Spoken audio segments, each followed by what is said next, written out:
We were trying to put together a music video which it needs to be presented as something reasonably mainstream. So therefore, the idea of something like a fashion music video came about.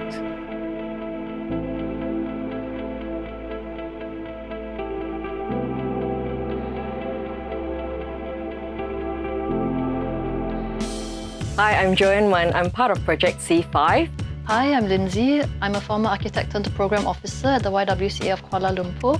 I'm Farahin Fazlisha, and I'm a graduate architect. So the three of us are basically trained in architecture.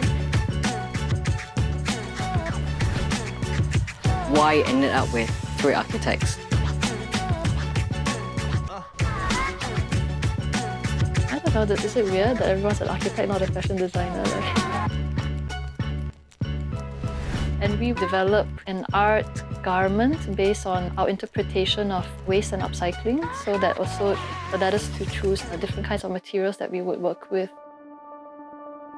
There's 3 talents featured in the music video who will be wearing the garments made by ourselves and our students, and also other members of the creative community in downtown KL. The characters of the music video or the story are actually inspired by the kind of different textures evoked. You've got one architectural samples all connected together through jewelry crafting. Then you've got garment that's made using the woven technique, material that could be fashioned into strings. And mine trying to use remnant fabrics to create this kind of like patchwork, different kinds of creatures or what these textures could evoke, very different characteristics. So for the woven one, a ragdoll or a puppet, the architectural samples kind of started to resemble dragon scales at the initial prototyping stage. The patchwork experiment led to kind of like an origami motif extrapolated into the whole costume and the idea of an origami wolf's head. The props and the garments that are presented in the music video are basically all upcycled. Upcycling is about reusing old materials. It gives a character that you'll never be able to find, in new products. We try to reuse plastic, use whatever you have at hand compared to just using new things. So when I try to work out this design in my head, like if I can cut up fabrics to make cords, maybe I can cut up these plastics to strips and then make into plastic cordage. I moved on to experimenting cording and weaving with plastic. And then what I intend to use it for is basically this back part of the jacket I'm designing. I decided to weave them with the fabrics to make it a little bit more comfortable for the wearer. This is a piece of skirt that I've put together. This is only 2/3 of it, so it's a 1.5 meter by 2 meter piece of skirt. There's a challenge of how do you construct this to turn these little pieces of wood and laminate into costume that someone can wear it.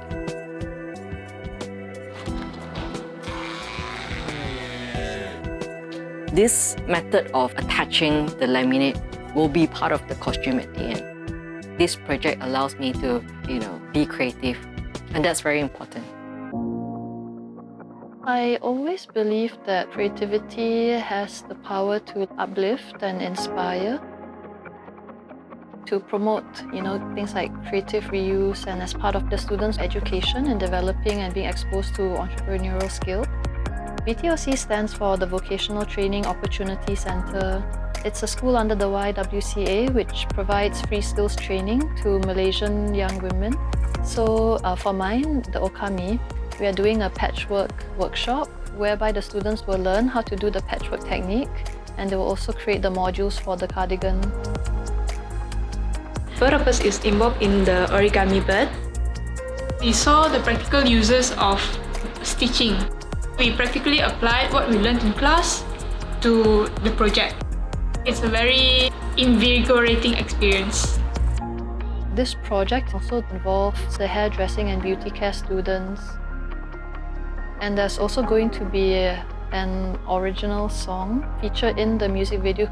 They will be involved in singing the track, which is composed by Encik Farihin, who founded a nasheed band called Raihan. If I look at what they are today, they have moved on very fast and they have, bounced back to become a person, that can contribute to the school. They came to the school, learned the vocational skill, and then they're now assistant teachers. So that is the ecosystem that we really wanted to make sure that, it continues in the society. The concept of upcycling, can it be something that's accepted by the society? I was born in the heart of Kuala Lumpur. As an urbanist, and my experience in urban rejuvenation, I always believe in the power of community, and I always try to work with the local community to come up with a unique solution when we are talking about tackling local issues. That's the same with why we have picked Chinatown, which is located in the old part of Kuala Lumpur, as location for our video shooting.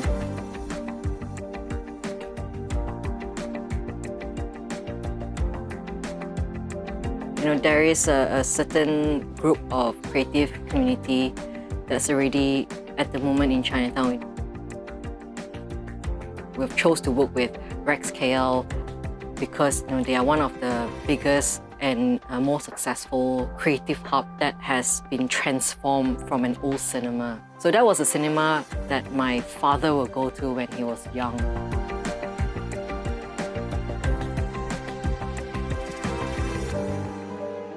With the limitations we have right now, it's more like how we want to share it with the girls and just making sure that besides reusing materials, we are also contributing back to our local community, which in this context, to the VTOC girls. What we are doing at the Y could also kind of complement what the wider community are doing in terms of giving all things with a history a second life. It just can't be an initiative where a bunch of creative people comes together. It has to be who's the target audience. Who are we working with? Are we helping someone else? Are we being inclusive? So I wouldn't say that this is a one-off project. Allow people to look into upcycling and the waste issue as not something that you need to only look at it from a very serious point of view. It can also be fun.